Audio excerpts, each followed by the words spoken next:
Hello बच्चों, let us read this question. This question says compounds 1 and 2 can be distinguished by using reagent. और हमारे compounds हैं 1 4 hydroxy 4 methyl pent 2 enoic acid. Second 5 hydroxy pent 2 enoic acid. और हमारे options हैं option A NaHCO3, option B Br2/H2O, option C HCl/ZnCl2 anhydrous, option D Cu2Cl2/NH4OH. So इस question को solve करने के लिए हमें जो की कॉन्सेप्ट रिक्वायर्ड होगा वो होगा सबसे पहले NaHCO3 reaction, second Br2/H2O reaction जिसे कि हम ब्रोमीन वाटर टेस्ट भी बोलते हैं, थर्ड HCl/ZnCl2 जिसे हम लुकास रिएजेंट टेस्ट भी कहते हैं, और फोर्थ जो कि है Cu2Cl2/NH4OH वाली रिएक्शन. अब अगर हम सबसे पहले हमारा जो कंपाउंड 1 दिया है उसका स्ट्रक्चर देखें तो वो कुछ इस तरीके का होगा कि यहाँ पे डबल बॉन्ड, देन यहाँ पे COOH,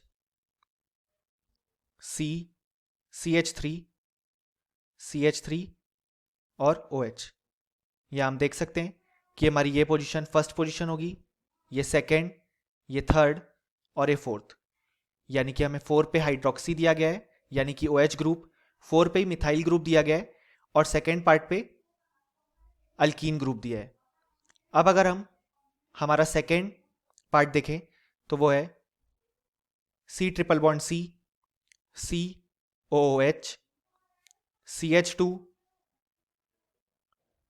CH2OH. यहां पे नंबरिंग होगी 1 2 3 4 और 5, यानी कि 5 हाइड्रोक्सी पेंट 2 आइनोइक, यानी कि सेकेंड पोजीशन पे alkyne group and then acid group. अब अगर हम सबसे पहले देखें फर्स्ट पार्ट की रिएक्शंस सारे गिवन कंपाउंड्स के साथ, सो वो हो जाएगा HC double bond CH, C CH3 CH3OH और यहाँ पे C डबल बॉन्ड OH. और यहाँ पे अगर हम देखें हमारा सेकेंड कंपाउंड जो कि हम फिर से ड्रॉ करेंगे C triple bond C, COOH, CH2OH. सो हमारी सबसे पहली रिएक्शन है ऑप्शन ए वाली NaHCO3 के साथ. सो NaHCO3 के साथ रिएक्ट करने के लिए जो एसिड प्रेजेंट होना चाहिए वो H2CO3 से स्ट्रॉन्गर एसिड होना चाहिए, ताकि वो एसिड H+ लिबरेट करे और जिसे HCO3- एक्सेप्ट करे और वो H2CO3 एसिड फॉर्म करे. सो जो हमारे पास ये कार्बोक्सिलिक एसिड है वो हमेशा H2CO3 से स्ट्रॉन्गर एसिड होता है.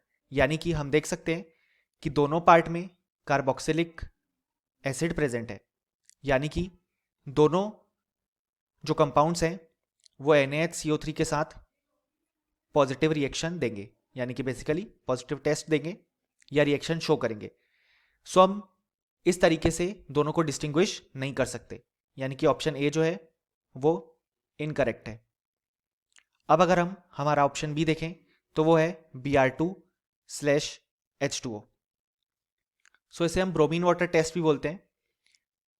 ये हमारी अल्कीन्स और अल्काइंस के द्वारा दी जाती है. इनके अलावा भी कुछ कंपाउंड्स हैं जैसे कि फिनॉल और एनिलीन.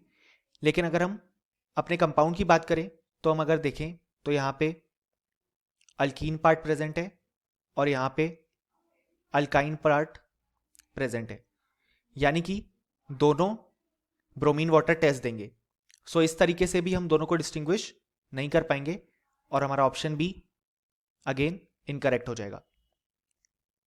अब अगर हम फिर से दोनों का स्ट्रक्चर ड्रॉ करें, जो कि था हमारा first compound HCCOOH, double bond CH, CH3, CH3।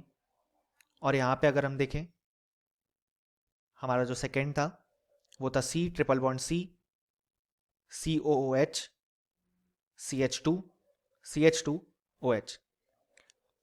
हमारा जो ऑप्शन सी है वो है HCl/ZnCl2, जिसे हम लुकास रिएजेंट टेस्ट भी बोलते हैं। सो इसमें सबसे पहले क्या होता है, कार्बोकेटायन का फॉर्मेशन होता है। वो इसलिए होता है क्योंकि ये HCl से जो H+ रिलीज होगा वो जाके इस OH ग्रुप पे अटैक करेगा, और यहाँ पे हमें OH2+ पार्ट का फॉर्मेशन देखने को मिलेगा। और हम जानते हैं OH2+ पार्ट लीव कर जाएगा in the form of water, और हमें जहां पे OH ग्रुप प्रेजेंट था वहां पे कार्बोकेटायन का फॉर्मेशन देखने को मिलेगा। यानी कि जो इंटरमीडिएट बनेगा वो कुछ इस तरीके का होगा, HCCOOH, double bond CH, CH3। अब हम देख सकते हैं कि यहां पे जो कार्बोकेटायन फॉर्म हुआ वो रेजोनेंस स्टेबिलाइज्ड है, यानी कि जो टर्बिडिटी आएगी वो बहुत ही जल्दी आ जाएगी। अब टर्बिडिटी कब आएगी, जब ये जो Cl- पार्ट है ZnCl2 का वो आके इस कार्बोकेटायन पे अटैक करेगा, यानी कि जो टर्बिडिटी आ जाएगी वो बहुत ही फास्टली आ जाएगी। अब अगर हम इस पार्ट के लिए HCl/ZnCl2 वाला टेस्ट देखें तो यहां पे जो कार्बोकेटायन फॉर्म होगा वो कुछ इस तरीके का होगा। यहां पे CH2+। अब हम देख सकते हैं कि यहां पे कोई भी तरीके का रेजोनेंस नहीं है, ना ही ये जो कार्बोकेटायन वो 3 डिग्री या 2 डिग्री है, यानी कि इसमें टर्बिडिटी आने के कोई चांसेस नहीं है।